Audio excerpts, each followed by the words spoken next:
Okay, we're to raise I to the negative 169th power.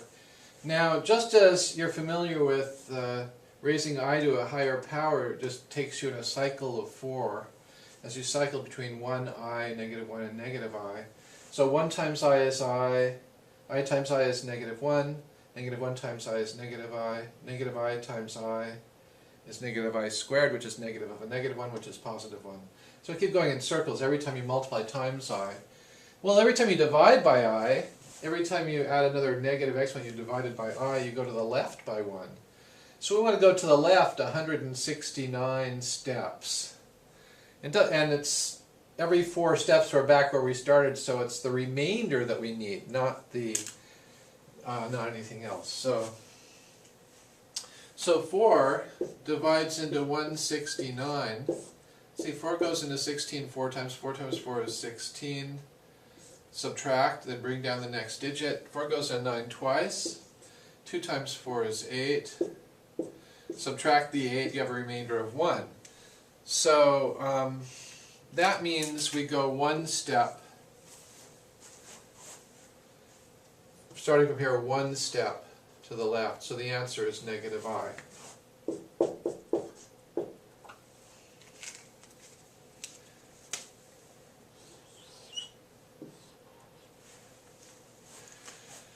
Now, in case that seems strange, going backwards is dividing.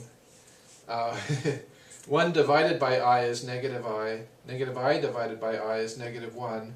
Negative 1 divided by I is I. And I divided by I is 1.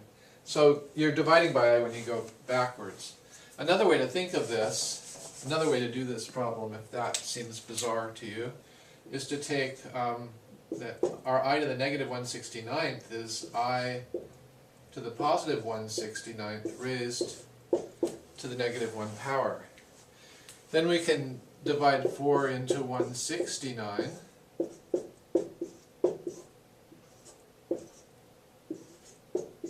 Remainder of 1.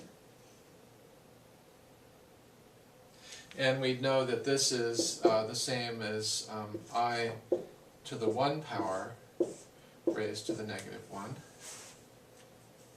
because the remainder is the result here. But I to the 1 power just equals I.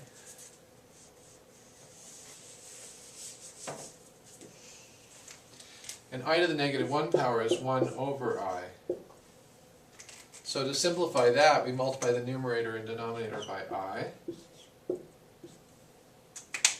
And we end up with 1 times I is I in the numerator, and negative 1. I times I is I squared is negative 1 in the denominator.